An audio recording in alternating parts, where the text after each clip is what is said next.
Kisah, sahabat, Nabi yang masih hidup dan usianya 1400 tahun, siapa dia?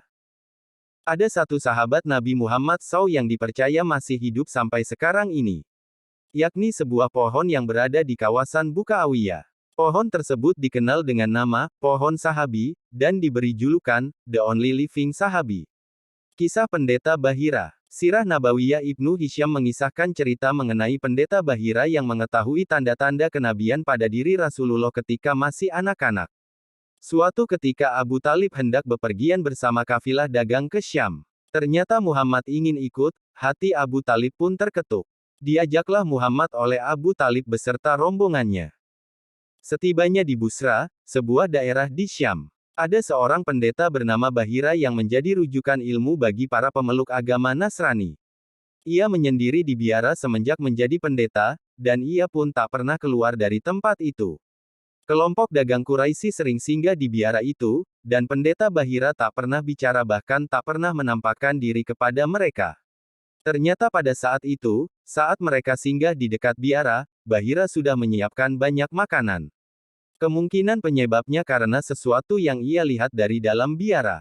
Ahli sejarah menduga bahwa ketika dalam biaranya, Bahira melihat Muhammad berjalan di antara rombongan dan ada awan yang menaungi mereka. Kafilah dagang Quraisy berhenti dan bernaung di bawah pohon di dekat biara. Lagi-lagi Bahira melihat awan menaungi pohon itu, dan dahan-dahannya merunduk di atas Muhammad sehingga ia bisa bernaung. Baca juga, kisah sahabat Nabi yang buat Rasulullah ditegur dalam Al-Quran. Pendeta Bahira turun dari biaranya dan mengutus seseorang untuk menemui rombongan dan mengajak mereka menyantap hidangan yang telah disiapkan. Ia berpesan agar semua orang dalam kelompok untuk datang tanpa terkecuali, anak kecil, orang dewasa, hamba sahaya, ataupun orang merdeka. Akhirnya para anggota kafilah berkumpul di biara. Diam-diam Bahira mengamati Muhammad. Ia memperhatikan dengan cermat, menelisik seluruh tubuhnya, hingga menemukan sifat-sifat kenabian pada dirinya. Selesai makan, orang-orang Quraisy berpencar, lalu Bahira mendekati Muhammad dan bertanya, "Nak, demi Lata dan Uzza aku akan bertanya kepadamu, dan engkau harus menjawab pertanyaanku." Para sejarawan meyakini bahwa Muhammad menjawab, "Janganlah engkau bertanya kepadaku atas nama Lata dan Uzza. Demi Allah, tidak ada yang paling kubenci selain keduanya." Bahira berkata, "Demi Allah, hendaknya engkau menjawab pertanyaan-pertanyaanku." Muhammad menjawab, "Silakan bertanya." Ia pun menanyakan segala sesuatu yang ingin diketahuinya. Muhammad menjawab semua pertanyaannya, dan ternyata jawaban yang diberikannya selaras dengan sifat-sifat kenabian. Pendeta Bahira memeriksa punggung Muhammad, dan ia melihat ada stempel kenabian di antara kedua bahunya, di tempat yang sesuai dengan yang diketahuinya. Ibnu Hisham berkata, tanda kenabian itu seperti bekas bekam. Setelah urusannya dengan Muhammad selesai, Bahira berpaling kepada pamannya, Abu Talib. Ia bertanya, "Anak siapa ini?" Abu Talib menjawab, "Dia anakku." Bahira membantah, "Ia bukan anakmu. Tidak mungkin anak ini punya seorang ayah yang masih hidup."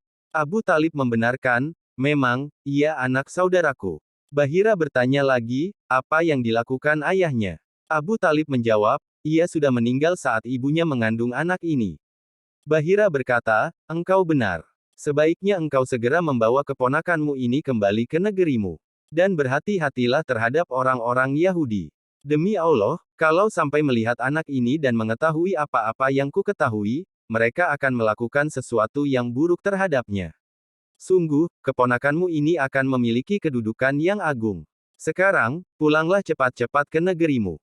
Maka setelah urusan bisnisnya di Syam selesai, Abu Talib langsung membawa Muhammad pulang kembali ke Makkah.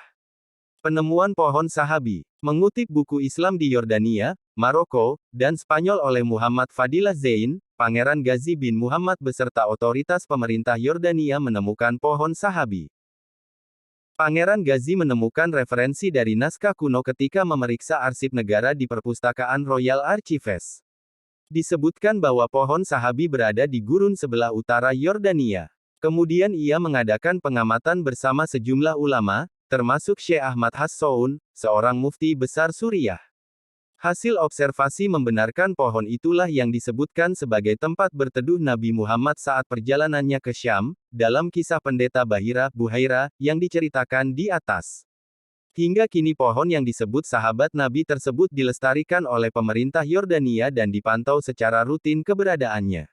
Pohon sahabi juga dinilai unik lantaran tumbuh di padang pasir yang kering dan gersang.